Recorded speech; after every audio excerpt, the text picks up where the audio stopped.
तर मित्रांनो, आपलं मेंटॉरशिप सेशन किंवा मेंटॉरशिपचा जो प्रोग्राम आहे तो ऑलरेडी आपला स्टार्ट झालेला आहे. त्या अनुषंगानं आपलं पहिलं लेक्चर जे आहे ओरिएंटेशन, ज्याच्यामध्ये मेंटॉरशिपमध्ये असणाऱ्या तुमच्या अपेक्षा, माझं मत आणि आपल्या मेंटॉरशिपमध्ये काय असेल आणि काय नसेल याचं विस्तृत तुम्हाला माहिती देणारं एक सेशन लाईव्ह झालंच आहे ऑलरेडी. पण तरीसुद्धा त्यावेळी थोडं काहीतरी टेक्निकल एरर होत्या. गुगल मीट या प्लॅटफॉर्मवर बऱ्याचदा आपलं डिस्कनेक्ट व्हायचा. त्याचबरोबर काही जणांचे त्यांचे इतर विषयांचे क्लासेस होते, त्यामुळे ते मिस झालं बऱ्याच जणांना. आणि अजूनही आपल्या मेंटॉरशिपचं जे स्वरूप आहे ते बऱ्याच जणांना समजलेलं नाही आहे. त्या अनुषंगानं हा एक माहितीपूर्ण व्हिडिओ जो आहे तो आपण परत एकदा घेतो आहे. ठीक आहे. तर सर्वात पहिल्यांदा मेंटॉरशिपचा जो सेशन आहे त्याच्याबद्दल माझं काय मत आहे हे मी पहिला सांगतो, कारण की हा फॉर्मॅट आपल्या इथे थोडा नवीन आहे. UPSCमध्ये ही म्हणजे चालू असलेला प्रोग्राम बऱ्याच ठिकाणी विविध मेंटॉर्स UPSCच्या सेक्टरमध्ये किंवा त्या एक्झाममध्ये खूप जण आहेत, पण MPSCमध्ये हल्लीच चालू झालं.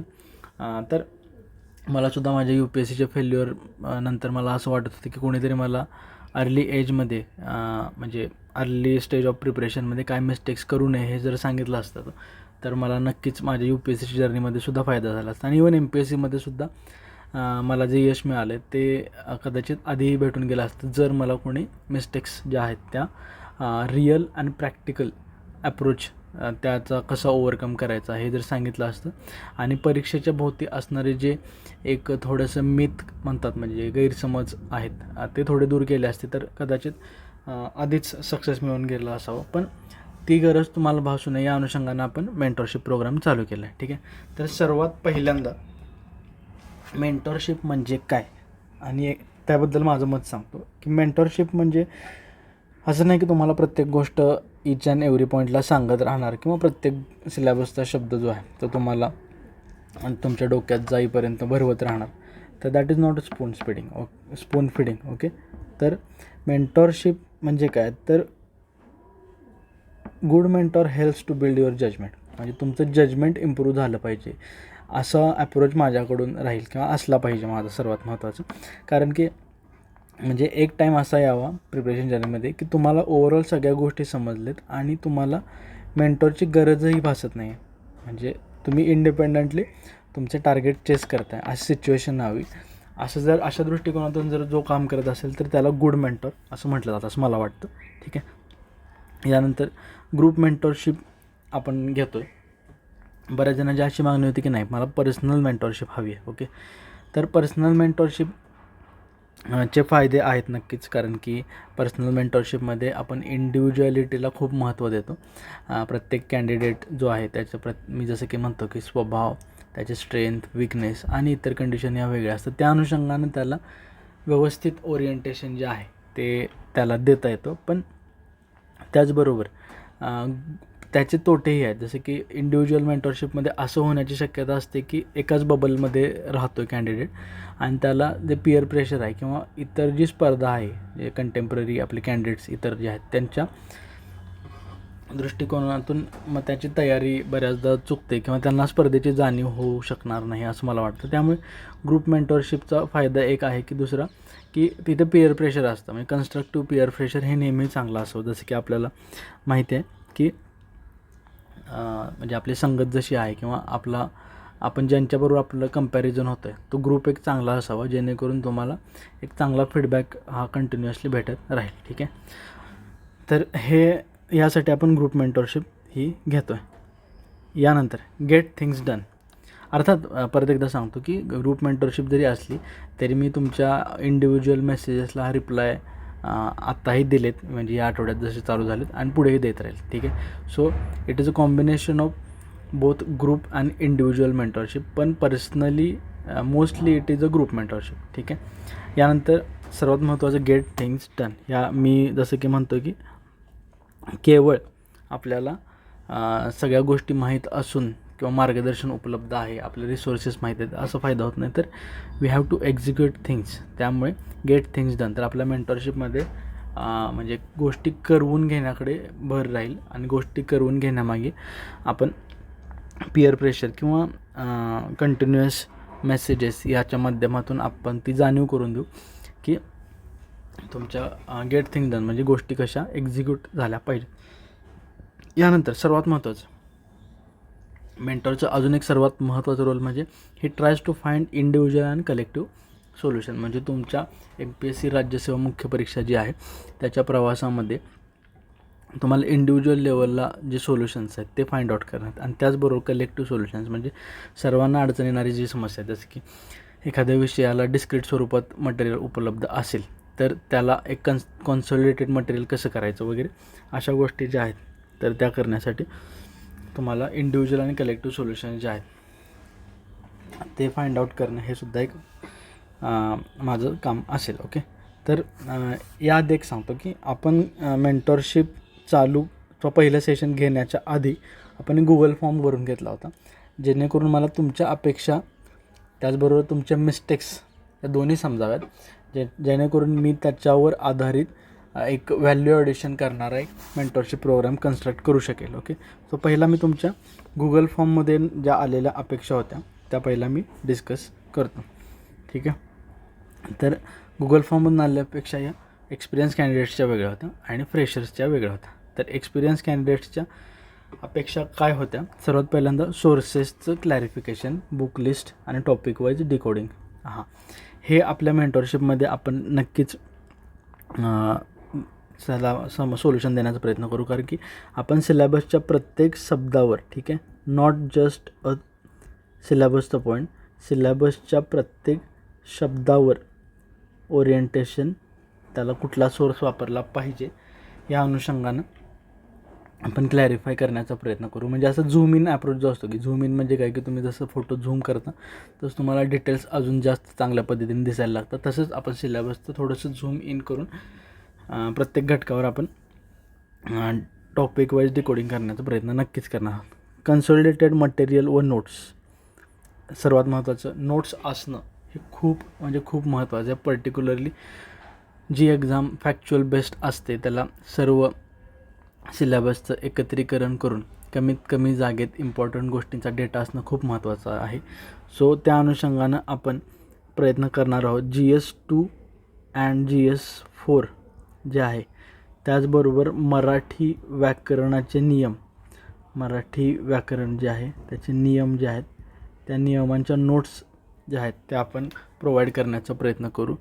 त्यामध्ये त्या नोट्स अशा स्वरूपाच्या असतील की शक्यतो त्याच्या बाहेरचं तुम्हाला एकही शब्द वापरायला लागू नये किंवा त्याच्या बाहेरचा एकही शब्द तुम्हाला वाचायला लावू नये, अशा पद्धतीच्या नोट्स ज्या बनवण्याचा प्रयत्न माझ्याकडून असेल आणि त्या लवकरात लवकर तुम्हाला डिस्ट्रीब्यूट करण्याचा प्रयत्न जो आहे तो आपल्याकडून केला जाईल. ठीक आहे, यानंतर गायडन्स अबाउट लँग्वेज डिस्क्रिप्टिव्ह. नक्कीच लँग्वेज डिस्क्रिप्टिव्ह हा थोडासा म्हणजे बऱ्याचदा दुर्लक्षित होणारा भाग आहे, कारण की when it comes to preparation of MPSC mains आपण नेहमी GS2, 3, 1 अशा ठराविक सब्जेक्टवरच जास्त भर देतो आणि लँग्वेज डिस्क्रिप्टिव्हबद्दल मात्र एक्झामच्या दिवशीचं बघू, त्या दिवशी काय लिहिता येईल बघू, असा अप्रोच राहण्याची शक्यता असतो. पण मी जसं की सांगत आलो की यावर्षी आपल्याला सर्व फॅक्टर्सवर इक्वली काम करायचं आहे, त्यामुळे आपण लँग्वेज डिस्क्रिप्टिव्हलासुद्धा आपल्या ओरिएंटेशन सेशनमध्ये जे आहे ते न्याय देण्याचा प्रयत्न करू. त्या अनुषंगानं आपला रायटिंग संडे नावाचं इनिशिएटिव्ह आहे, रायटिंग संडे नावाचं इनिशिएटिव्ह आहे, त्याच्यामध्ये तुम्हाला निबंध, सारांश, लेखन आणि भाषांतर या तिन्ही गोष्टी तुम्हाला लिहाव्या लागतील आणि त्या ग्रुपवर PDF फॉर्मॅटमध्ये स्कॅन करून सेंड कराव्या लागतील, जेणेकरून तुम्हाला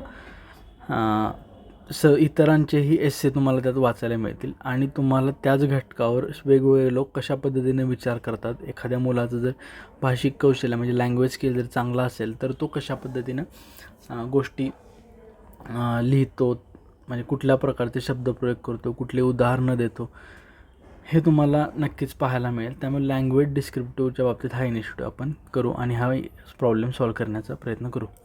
यानंतर ओरिएंटेशन जे आहे, productive areas, dos and don'ts and how to deal with unknown question in exam अशी अपेक्षा व्यक्त केल्या आहेत गुगल फॉर्ममधून आलेल्या डेटामधून समजलं मला आहे की ओरिएंटेशनच्या बाबतीत. आणि अर्थात याआधीही मी सुद्धा ओपन सेशन घेऊन ओरिएंटेशन हे दिलेच, पण त्याचबरोबर आपण अजूनही त्याला जसं की मी म्हटलं टॉपिक वाईज डिकोडिंग, त्यालाच ओरिएंटेशन एक दुसरं नाव आपण म्हणू शकतो. तर तो प्रोडक्टिव्ह एरियात जो आहे तो तुम्हाला चेकलिस्टच्या माध्यमातून आपण देण्याचा प्रयत्न करू. ठीक आहे, चेकलिस्ट असेल आपली चेकलिस्ट. जसे की प्रिलिमलासुद्धा बऱ्याच जणांचे मला मेसेजेस आले होते की जनरल सायन्सच्या चेकलिस्टमधून खूप चांगले मार्क्स आले किंवा खूप चांगले एरिया कवर झाले. आपल्या इकॉनॉमिक्सच्या नोट्ससुद्धा प्रिलिम्समध्ये गुन्नार मिर्डलसारखा अर्थशास्त्रज्ञावर आलेला प्रश्न जो आहे तो नोट्समधून कवर झाला. सो प्रोडक्टिव्ह एरिया देण्याचा आपला नक्कीच प्रयत्न असेल, म्हणजे देईलच तो. डूज आणि डोंट्स अभ्यासाच्या प्रत्येक टप्प्यावर, म्हणजे प्रिपरेटरी फेजमध्ये फेब्रुवारी मार्चमध्ये मधल्या काळात, आणि त्याचबरोबर शेवटच्या रिव्हिजनचा टप्पा, आणि त्याचबरोबर सर्वात महत्त्वाचं डे ऑफ द एक्झाम, म्हणजे एक्झामचे जे मूळ 3 दिवस आहेत 26, 27, 28 एप्रिल, ह्याच्या संदर्भामध्ये डूज आणि डोंट्स काय असतील हे सांगण्याचा माझ्या अनुभवातून प्रयत्न तुम्हाला नक्की असेल. त्याचबरोबर how to deal with unknown questions in exam, याच्या संदर्भामध्ये मी स्वतःही सध्या स्टडी करतो. तो अननोन क्वेश्चनला कसं डील करायचं, कसं अचूक उत्तरापर्यंत जायचं, याचा मी तुम्हाला वारंवार गोष्टी शेअर करत राहीन. त्याचबरोबर तुमच्या इंटरॅक्शनमधून सुद्धाही मला बरेचसे नवीन इन्साईट्स भेटत असतात. सो तोही प्रश्न आपण यामध्ये टॅकल करण्याचा प्रयत्न करू.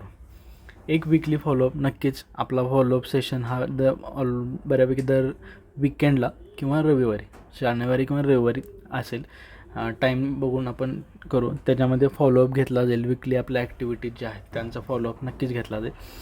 ठीक आहे. त्याचबरोबर ग्रुप ॲक्टिव्हिटीज, जसं की मी म्हटलं, आपण सध्या एक ग्रुप ॲक्टिव्हिटी ऑलरेडी स्टार्ट केली आहे. 150 PYQ daily plus writing Sunday नावाचा इनिशिएटिव्ह चालू केला आहे. रायटिंग संडे नावाचा इनिशिएटिव्ह जो आहे तो आपण चालू केलेला आहे.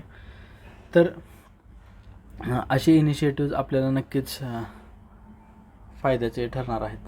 ठीक आहे. यानंतर पण त्या ग्रुप ॲक्टिव्हिटीला तुम्ही स्वतः प्रतिसाद देणं हे महत्त्वाचं आहे. याबद्दल मी अजून डिटेलमध्ये नक्कीच शेअर करेल तुम्हाला. यानंतर develop security about my preparation. Okay. So in generally तोच आहे. सिक्युरिटी तुमची तेव्हाच डेव्हलप होणार आहे जेव्हा तुम्ही गोष्टी एक्झिक्यूट करणार आहे. ठीक आहे.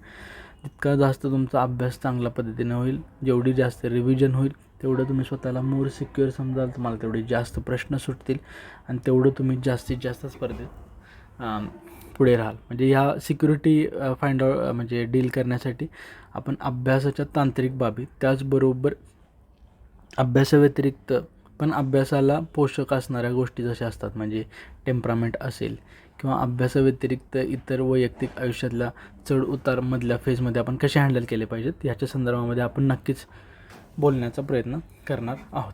ठीक आहे. त्यानंतर current notes for value addition. Current notes for value addition मुळात एक लक्षात घ्या, करंट नोट्स ज्या आहेत त्या फार राज्यसेवा मुख्याला लागत नाहीत, पण तरीही काही एरियाज असा आहेत, उदाहरणार्थ GS2मध्ये राजकीय पक्षांची कामगिरी, त्याचबरोबर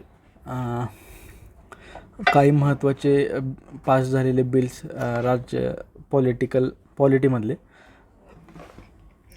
अजून काही अपडेटेड इन्फॉर्मेशन असेल तर ती, किंवा GS3 आणि 4च्या अनुषंगानं सर्वे, बजेट आणि सायन्स टेकमध्ये उदाहरणार्थ स्पेस सायन्स अँड टेक्नॉलॉजीसारख्या विषयामध्ये नवीन सॅटेलाईट जे आहेत त्यांचे करंट नोट्सचं आपण व्हॅल्यू ॲडिशन करण्याचा नक्कीच प्रयत्न करू.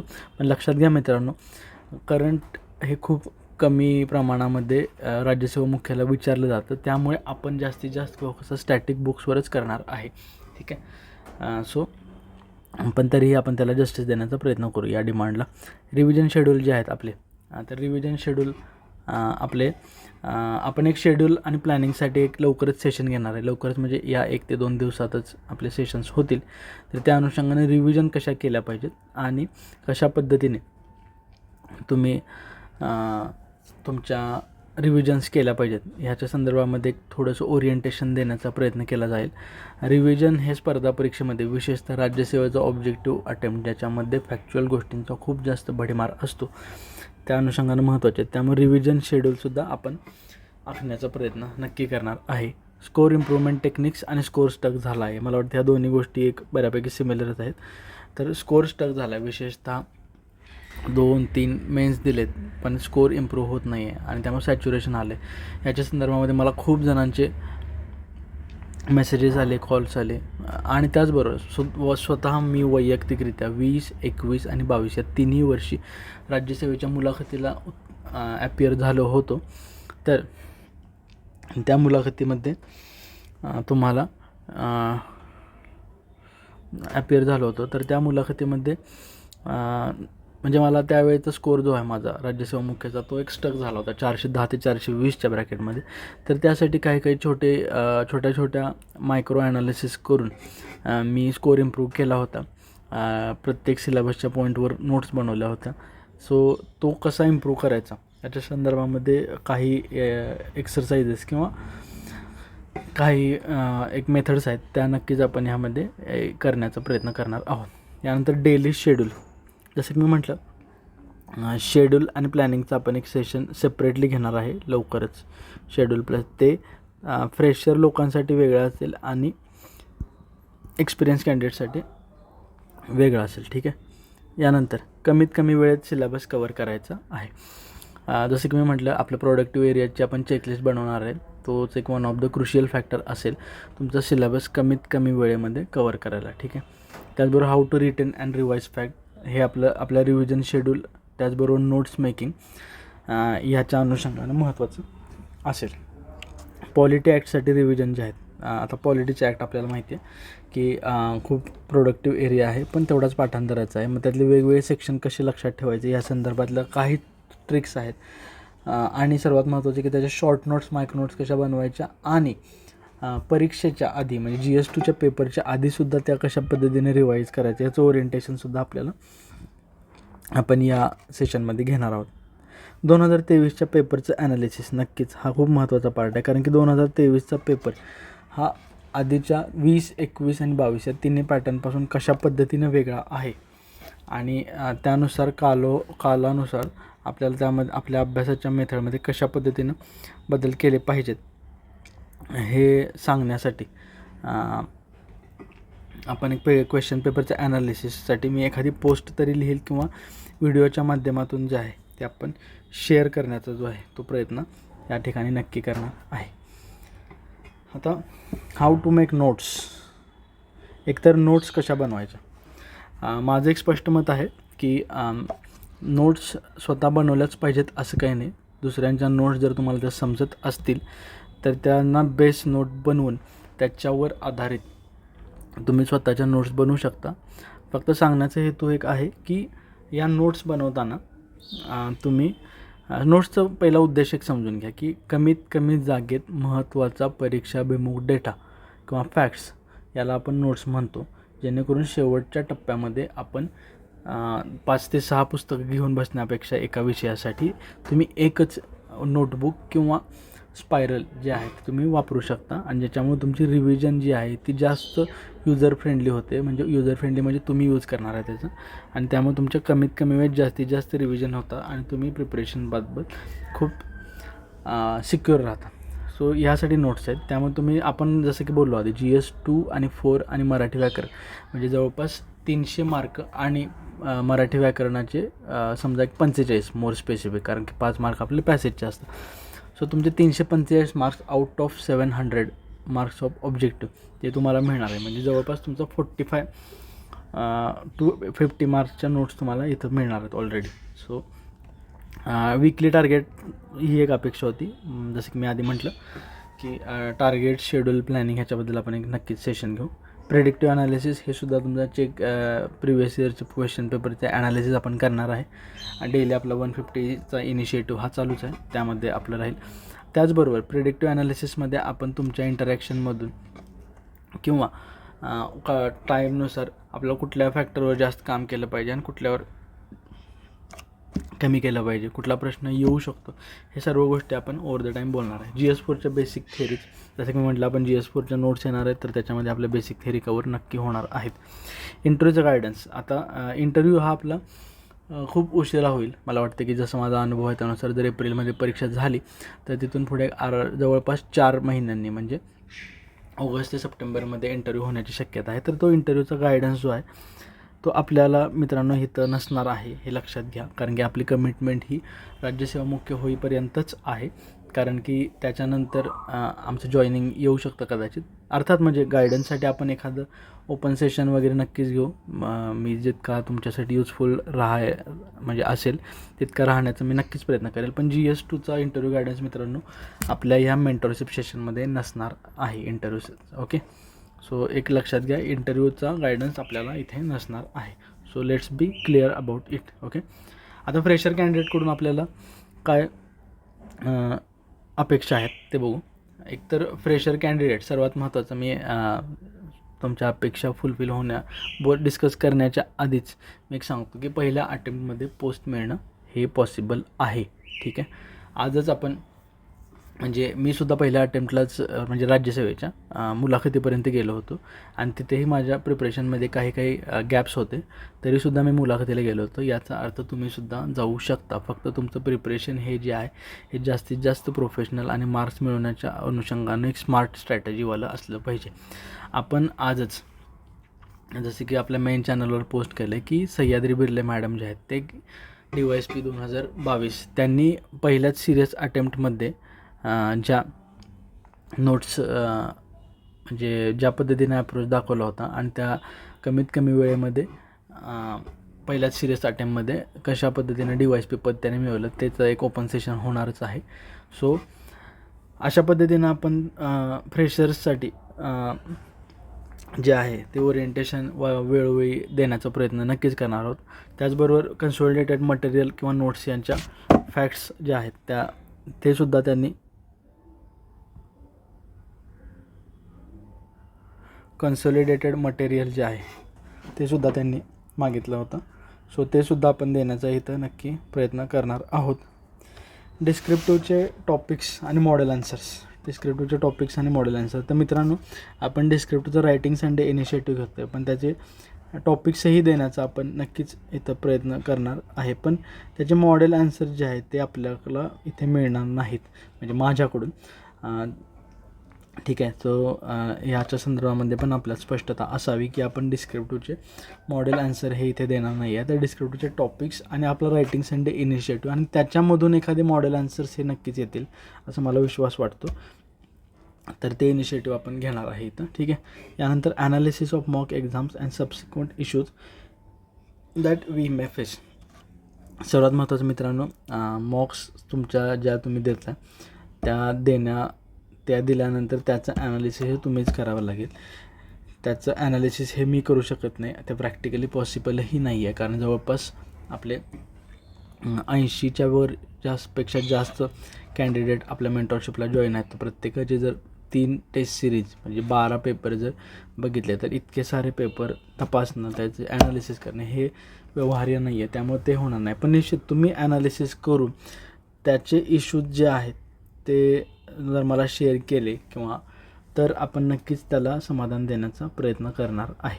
ठीक आहे, सो ॲनालिसिस होणार नाही, पण तुम्ही ॲनालिसिस करून तुम्हाला त्याचे ज्यातले डाऊट्स असतील तर ते डाऊट क्लिअर करण्याचा आपला नक्कीच प्रयत्न असणार आहे. ठीक आहे, नंतर addresses issues as and when they arise.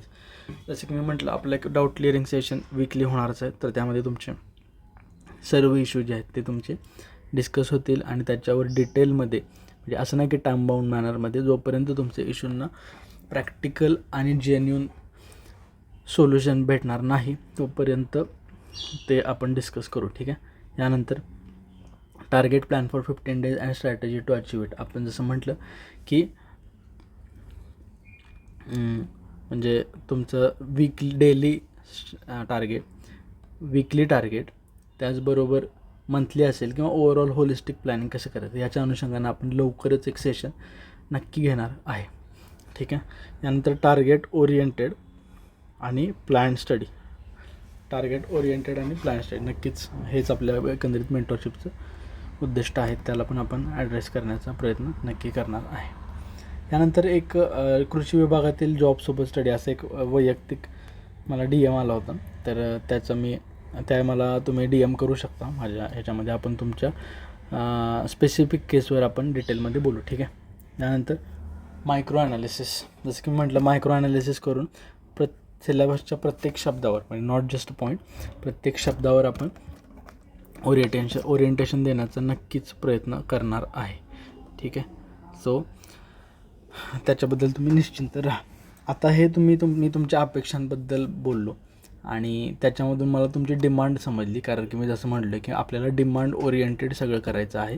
म्हणून मी तुमचे डिमांड समजून घेतल्या आणि त्याच्या अनुषंगानं मी एक सेशन आखलं आहे पूर्ण मेंटॉरशिपचं, त्याच्या संदर्भामध्ये मी बोलतो. ठीक आहे. तर क्लिअरली आपलं काय प्लॅनिंग असणार आहे तर ते आपण नक्कीच इथं बोलू. सर्वात महत्त्वाचं, वीकली एक असेल सेशन, जर पण असं काही नाही आहे आणि हे सेशन टाईम बाउंड नसेल. जोपर्यंत तुमच्या समस्या सुटत नाहीत तोपर्यंत विस्तृतपणे आपण तुमच्या समस्यांवर बोलू. त्यानंतर जर गरज पडली तर आपण एखादं सेशन वाढवू. It's all about your result. It is not based on how much time we should invest in mentorship. It is about how to get maximum out of this mentorship. So आपण अशा ॲटिट्यूडनं काम करणार आहे. Okay. Weekly एक session असेल आणि गरज पडली तर आपण एकापेक्षा जास्तही सेशन नक्कीच घेऊ. त्यानंतर ओरिएंटेशन, सगळ्यात महत्त्वाचं, सिलेबसमधील प्रत्येक शब्दावर जे आहे ओरिएंटेशन देण्याचा आपण नक्कीच प्रयत्न जायचं करणार आहे. प्रोडक्टिव्ह एरियाज जे आहेत त्याची चेकलिस्ट आपण बनवणार आहे. प्रोडक्टिव्ह एरियाची चेकलिस्ट आपण बनवणार आहे इथं. आणि त्याचबरोबर डूज आणि डोंट्स जे आहेत ते, जसं की मी आधी पण म्हटलं की सिलेबसच्या प्रत्येक प्रिपरेशनच्या प्रत्येक स्टेजवर, प्रायमरी असेल, मिडल असेल किंवा शेवटच्या टप्प्यामध्ये रिव्हिजनची फेज असेल किंवा त्यानंतर तुमचं 3 दिवसाची जी स्ट्रॅटेजी आहे त्याच्या संदर्भामध्ये डूज अँड डोंट्स हे आपण नक्कीच अभ्यास आणि अभ्यासाव्यतिरिक्त इतर गोष्टींची करण्याचा प्रयत्न करू. अननोन क्वेश्चन्ससाठी स्ट्रॅटेजी, अननोन क्वेश्चन्ससाठी जी स्ट्रॅटेजी आहे ती आपण मी जसं की सांगितलं ओव्हर द टाईम नक्कीच शेअर करू. स्कोअर इम्प्रूव्हमेंट हे थोडं लिहायचं राहिलं, पण स्कोअर इम्प्रूव्हमेंट मोस्टली आपलं इट्स ऑल अबाउट मार्क्स. मी जसं म्हणतो आहे की all about marks. Okay. So score improvement कसा करायचा आहे ते आपण इथं बघण्याचा प्रयत्न करणार आहे. त्याच्या संदर्भामधले काही एक्सरसाइजेस किंवा मेथड्स ज्या आहेत त्या आपण इथं शेअर करू आणि ते ग्रुप ॲक्टिव्हिटीमधून करू. 2023च्या पेपरचं ॲनालिसिस आपल्याला नक्कीच इथं करायचं आहे. ते ॲनालिसिसही होईल.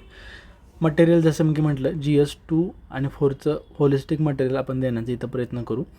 ठीक आहे. फक्त GS4मध्ये बायोटेक आणि कम्प्युटरचं जो सेक्शन आहे त्याच्यामध्ये मला फार याआधी कधी मी एरिया म्हणजे ज्यात एफर्ट घेतले नव्हते. त्याचबरोबर तो एरिया तसा प्रॉडक्टिव्ह नाही आहे. त्याचबरोबर मराठी व्याकरणाचे नियम जे आहेत, मराठी व्याकरण जे आहे त्याच्या नियम, त्याच्या नोट्ससुद्धा आपण बनवणार आहे आणि जेणेकरून तुम्हाला लास्ट मोमेंटला त्या नोट्स वाचता येतील. ठीक आहे. ग्रुप ॲक्टिव्हिटी जसं की मी म्हटलं डेली 150 PYQ सॉल्व करणं ही आपली ग्रुप ॲक्टिव्हिटी आहे. तर ती ॲक्टिव्हिटी आपली चालूच राहील आणि त्यामध्ये पार्टिसिपेट होणं हे तुम्ही खूप महत्त्वाचं आहे. PYQ is the very backbone of our preparation. PYQ सोडवणं म्हणजे त्यामध्ये आपल्याला मॅक्झिमम मार्क्स पडण्यासाठी आपल्याला ते सोडवायचे नाही आहेत. तर PYQच्या माध्यमातून तुम्हाला जास्तीत जास्त एक्झामची डिमांड काय आहे हे समजणं हे खूप महत्त्वाचं आहे. ओके. रायटिंग संडे इनिशिएटिव्ह जसं की मी आधी म्हटलं, निबंध, भाषांतर आणि सारांश लेखन लिहिणं हे कंपल्सरी आहे. त्यामुळे आपला रायटिंग संडे इनिशिएटिव्ह आहे आणि तो इनिशिएटिव्ह आपला ह्या रविवारपासून चालू होते. पण अर्थात त्यामध्ये तुम्ही पार्टिसिपेट होणं आणि लिहिणं हे महत्त्वाचं आहे. मित्रांनो लक्षात घ्या, आत्ता वेळ आहे, जसजशी परीक्षा जवळ येते तसं आपलं डिस्क्रिप्टिव्ह जे आहे ते मागेच पडतं आणि तुमचा GSचा पेपर जो आहे त्याच्यावर आपला जास्त फोकस राहतो. सो रायटिंगचा इनिशिएटिव्ह जो आहे तो आपला त्याच्यामध्ये पार्टिसिपेट करणं हे मस्ट ॲक्टिव्हिटी आहे. आणि स्कोअर स्टक झाल्यासाठी जसं की मी म्हटलं की एक ॲक्टिव्हिटी आहे त्याच्याबद्दल पण मी लवकरच सांगेल, तर त्या ॲक्टिव्हिटीसुद्धा आपली होऊन जाईल. ओके. यानंतर जसं की म्हटलं 1 ते 2 आपले ऑफलाईन सेशन असतील, मोस्टली फेब्रुवारी किंवा मार्च अशा मधल्या पिरियडमध्ये असतील. त्याला कारण आहे मित्रांनो, ऑफलाईन सेशनमध्ये ही जास्त अकाउंटेबिलिटी असते, त्यामुळं त्या सेशन तुम्हाला जास्त अकाउंटेबल बनवतील. त्याचबरोबर तिथे तुम्ही माझ्याशी इंटरॅक्ट करू शकता किंवा आपल्या बरोबरीने इतर जे मुलं आहेत जे तयारी करत आहेत तर ते त्यांनाही भेटू शकता, जेणेकरून तुमच्या अभ्यासाच्या समस्या ज्या आहेत त्या तुम्ही मोकळ्यापणाने मांडू शकता. यानंतर डाऊट क्लिअरिंग सेशन, मुळात जे म्हटलं आहे आपलं की जे वीकली सेशन जे आहे ते आपलं डाऊट क्लिअरिंग सेशनसुद्धा असेल. ठीक आहे. यानंतर प्लॅनिंग, जसं की म्हटलं डेली, वीकली, 15 डेज आणि 1 मंथ असं जर प्लॅनिंग, त्याच्या संदर्भामध्ये ओरिएंटेशन कसं असेल, कसा प्लॅन करायला पाहिजे आणि कसा नाही करायला पाहिजे, सो त्या गोष्टी आपण इथं डिस्कस करणार आहे. ठीक आहे. यानंतर सगळ्यात महत्त्वाचं इंटरव्ह्यूचा गायडन्स नसणार आहे मित्रांनो. इथं मी एकदा रिपीट करतो परत की इंटरव्ह्यूचा गायडन्स जो आहे तो आपल्या मेंटरशिपमध्ये नसणार आहे. त्याचबरोबर मॉडेल एसेस भेटणार नाही आहेत आपल्याला, इथे एक लक्षात घ्या. आणि तुमची मॉक टेस्ट जी आहे ती माझ्याकडून ॲनालाइज नाही होणार आहे. ठीक आहे. तर म्हणजे काही काही गोष्टीमध्ये स्पष्टता असलेलं चांगलं आहे, म्हणजे तुमच्यात आणि माझ्यात जी आहे ती क्लॅरिटी असेल, जेणेकरून तुम्हालाही काम करणं हे रिलेटिव्हली इझी जाईल. ओके मित्रांनो, सर्वात महत्त्वाचं अजून एक राहिलं की जे आधी मी म्हणतो आहे की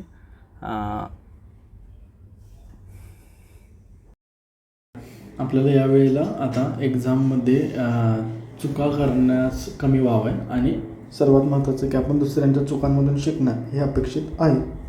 त्यामुळे गुगल फॉर्ममध्ये मी मागील अपयशाची कारणे सर्वांना विचारली होती, त्यामुळे त्यामधून मला समजलेली काही कारणं मी तुम्हाला शेअर करतो, जेणेकरून तुम्हाला त्याचा फायदा होईल. तर सर्वात महत्त्वाचं की डिवायडेड अटेन्शन, म्हणजे काही जणांचा म्हणजे पूर्ण ॲप्रोच राज्यसेवा मुख्यवर न राहता इतर दुसऱ्या एक्झाम किंवा तर दुसऱ्या काही जबाबदाऱ्या सांभाळत, म्हणजे गो ऑल इन, मी जे म्हणतो की पूर्णपणे झोकून देणं सर्वस्व आणि सर्व सिलेबसच्या घटकांवर व्यवस्थितरित्या काम करणं हे व्हायचं नाही. त्यामुळे त्यामधून आलेलं अपयश हे एक महत्त्वाचं कारण आहे. माझंसुद्धा जे आहे 2021 आणि विशेषतः 22मध्ये की एक सॅच्युरेशन आलं होतं अभ्यासामध्ये, त्यामुळे आता दुसरे सेक्टर जे आहे ते आपण आता केले पाहिजेत किंवा दुसऱ्या प्लॅन बी ॲक्टिवेट केला पाहिजे. त्या अनुषंगानं थोडे इतर सेक्टरमधले कोर्सेस वगैरे करणं चालू होत्या.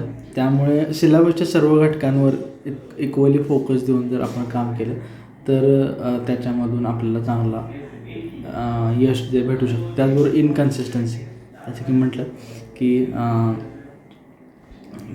कंटिन्युटी जी आहे अभ्यासामधली ती संपूर्ण 4 महिन्यांमध्ये असणं गरजेचं आहे, जेणेकरून तर इनकन्सिस्टन्सीमुळे होणारा जो नुकसान आहे तो खूप जणांचा आहे. त्यामुळे अभ्यासामध्ये आपली पहिल्या दिवसापासून मेन्सच्या शेवटच्या दिवसापर्यंत इनकन्सिस्टन्सी जी आहे ती आपण ठेवणं हे गरजेचं आहे. आणि त्या अनुषंगानं आपल्या प्रोग्राममध्ये सुद्धा आपण कन्सिस्टंटली PYQचा इनिशिएटिव्ह जो आहे तो करत राहणार. त्याचबरोबर ॲप्रोच, इम्प्रॉपर ॲप्रोच, म्हणजे अभ्यास तरी करतो आहे, खूप जास्त एफर्ट्सही टाकतो आहे, पण ॲप्रोच जो आहे डायरेक्शनलेस आहे. त्यामुळे रीडिंग एव्हरीथिंग आणि एनिथिंग, म्हणजे प्रत्येक गोष्ट आणि काहीही वाचणे. त्यामुळे सिलेबसला धरून आणि त्यामध्ये पण मोर स्पेसिफिकली ज्या प्रश्नावर पॉईंटवर वारंवार आपल्याला प्रश्न येतात ते करत राहणे हे खूप महत्त्वाचं आहे. त्यासाठी आपण PYQचा ॲप्रोचसुद्धा घेतलेला आहे, जेणेकरून तुमचा ॲप्रोच डेव्हलप होईल. जसं की मी म्हणतो PYQ is the ultimate mentor, PYQ is the ultimate mentor. ठीक आहे. PYQ is the ultimate mentor. त्यामुळं आपण तो इनिशिएटिव्ह एक आपला चालू केलेला आहे.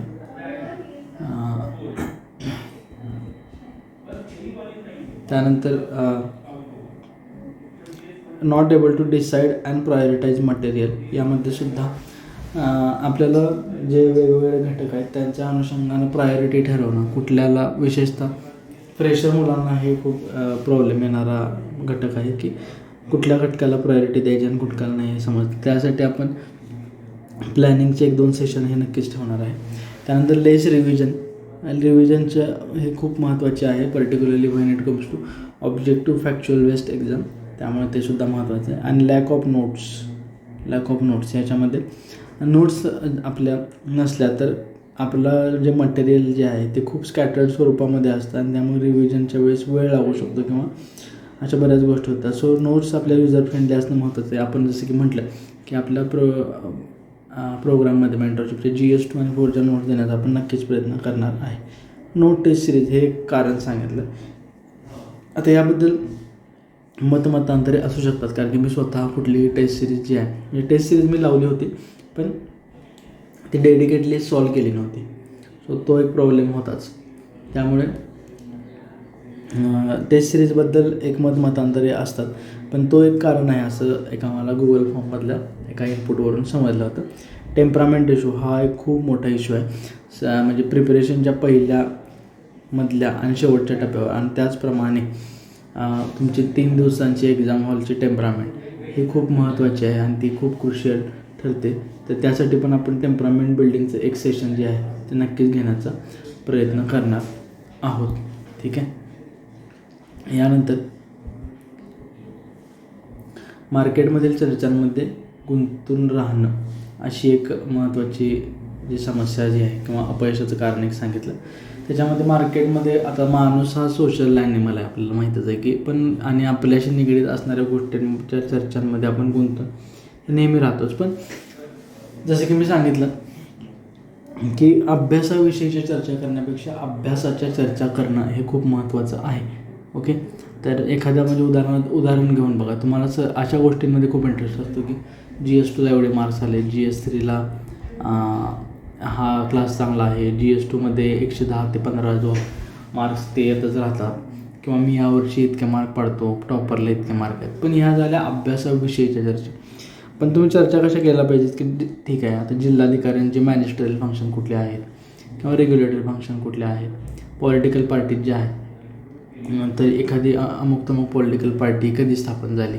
सो अभ्यासाच्या चर्चा करणं हे खूप महत्त्वाचं आहे. ठीक आहे. त्यामुळे अननेसेसरी चर्चामध्ये आपलं मानसिक स्वास्थ्य आणि वेळ घालवणं हे जरा चुकीचं आहे. त्याचबरोबर इग्नोर केलेल्या एरियामुळे पण काही जणांना नुकसान झालं. मग इग्नोर केलेल्या एरियामध्ये काही जणांनी सांगितलं मला हिस्ट्री आणि लँग्वेज जे आहे ते मागे पडतं आहे. लँग्वेजचा पण अप्रोच बिल्डिंग सेशन नक्कीच घेणार आहे. PYQच्या अनुषंगानं जे आहे ते आपण इनिशिएटिव्ह आता चालू केलं आहे. त्यामुळे PYQ इग्नोर होऊ नये. विशेषतः पहिल्या अटेम्पवाल्यांना सांगतो की PYQ is the backbone of your preparation. त्याचबरोबर इनकम्प्लीट सिलेबसमधल्या प्रत्येक शब्दावर आपण काम केलं पाहिजे. डिस्क्रिप्टिव्ह पेपर इग्नोर झाल्यामुळं मार्क कमी येणारी मुलंही आहेत. मग त्यासाठी आपण मॉडेल एसे तयार करणं, त्याचबरोबर एक थोडे 4-5 पेपर लिहून टाईम मॅनेजमेंटचा इश्यू सॉल्व करणं, अशा गोष्टी करणं हे खूप महत्त्वाचं आहे. ऑब्जेक्टिव्ह लँग्वेजला इग्नोर करून पण खूप जणांना नुकसान झालेलं आहे. म्हणजे जसं की GSमध्ये तरी स्कोअर होतं पण ऑब्जेक्टिव्हमध्ये येत नाही, तर ते चुकीचं आहे. एक्झाम टाईममधल्या मिस्टेक्स त्यावर पण आपण टाईमनुसार बोलणारच आहे. तर ही सगळी झाली अपयशाची कारणं मित्रांनो. तर अशा पद्धतीनं आपला मेंटरशिप प्रोग्राममध्ये काय असणार आहे, त्याचबरोबर तुमच्या अपयशाची कारणं काय आहेत हे मी तुम्हाला आता इथे सांगितलं. पण आता आपण बघणार आहे की तुमच्याकडून काय अपेक्षा आहेत माझ्या ॲज अ मेंटॉर. एक लक्षात घ्या, मेंटरशिप हे तुम्हाला डायरेक्शन देण्याचं काम करतं. Mentorship does not work unless you do. त्या मेंटरशिपला जर तुम्ही प्रतिसाद दिला नाहीत तर त्याचा फायदा नाही आहे. त्यामुळे सर्वात महत्त्वाचं तुमच्याकडून अपेक्षा काय आहे की बी एक्सप्रेसिव्ह. तुम्ही तुमच्या डाऊट्सबद्दल एक्सप्रेसिव्ह राहिलं पाहिजे. तुमची प्रायव्हसी जी आहे ती मेंटेन केली जाईल. ठीक आहे. तुमचे कुठलेही पर्सनल इश्यू जर तुम्ही शेअर केले म्हणजे किंवा तुम्हाला जर त्या आपल्या डाऊट्सबद्दल जर संकोच वाटत असेल तर नक्कीच तुमची प्रायव्हसी मी मेंटेन करेन. तुम्ही मला DM करा आणि मी आपण तुमच्या गोष्टींना समाधान देण्याचा प्रयत्न नक्की करू. ठीक आहे. सगळ्यात महत्त्वाचं डोंट बी सेल्फिश. म्हणजे डिस्क्रिप्टिव्हचा माझा एसे खूपच चांगला आहे, मग रायटिंग्स अँड इनिशिएटिव्हला मी शेअर केलं तर उदाहरणार्थ बाकीच्यांना ॲडव्हान्टेज भेटेल, त्याचा फायदा होईल. माझ्या या नोट्स आहेत. So don't be selfish. आपले रिसोर्सेस वगैरे जे आहेत त्या गोष्टी शेअर करा किंवा आपले इनपुट्स जे आहेत PYQच्या माध्यमातून असलेले किंवा इतर गोष्टी जे आहेत त्या शेअर करा. ठीक आहे. त्यानंतर तिसरी गोष्ट आहे की डोंट बी पेशंट. म्हणजे माझे बाकीचे काही इनिशिएटिव्ह त्याचबरोबर इतर पर्सनल गोष्टी चालू असतात. So I am not available 24/7. Okay, so be patient. तुमच्या सगळ्या प्रश्नांना समाधान देण्याचं उत्तर मी नक्कीच करणार आहे, पण बी पेशंट. त्यानंतर avoid other than study discussion. Okay, on the group. Chatbox हा आपला ओपन आहे. सर्वजण आपल्या ग्रुपवर मेसेज करू शकतात, सर्वांना एकमेकांचे नंबर दिसतात. म्हणजे एक उदाहरणादाखल सांगतो की मी एक कंबाईनचं ओरिएंटेशन सेशन घेतलं होतं, तर ते एका मुलीला काहीतरी मुलांनी मेसेज केले. सो अशा प्रकारच्या गोष्टी होऊ नयेत. Let's be professional. We R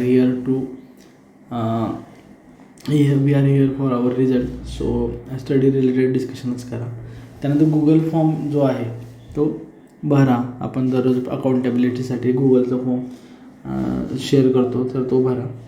त्यानंतर पार्टिसिपेट इन ग्रुप ॲक्टिव्हिटी ज्या आहेत आपल्या सध्या PYQचं डिस्कशन चालू आहे. त्याचबरोबर आपण दर रविवारी रायटिंग संडे नावाचं इनिशिएटिव्ह घेणार आहे, तर त्या गोष्टीमध्ये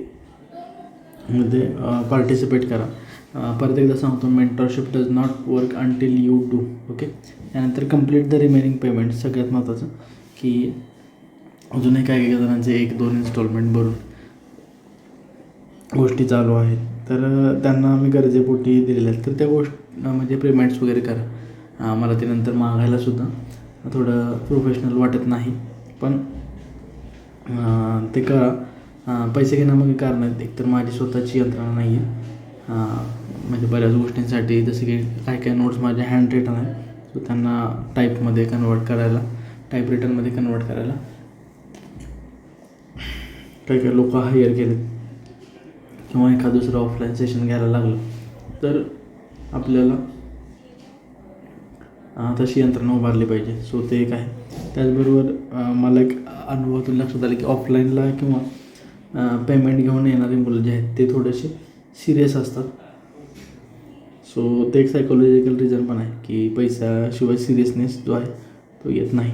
आणि सगळ्यात महत्त्वाचं की माझ्या 4 अटेम्पमध्ये जे एक्सपिरियन्सेस जे आहेत ते जर तुम्ही तुम्हाला देत असाल तर त्या तुलनेने खूप नगण्य किंमत आहे. एक्सपिरियन्सेस आणि वेळेला हे खूप महत्त्व आहे, वेळेला खूप महत्त्व आहे. सो ही कारण आहे. सो आय होप की तुम्हाला सर्व मेंटॉरशिप संदर्भामध्ये डिटेल्स समजले आहेत. त्याच्या पलीकडे जर काही इश्यू असतील तर मला DM करा, आपण त्याच्यावर बोलू. ठीक आहे.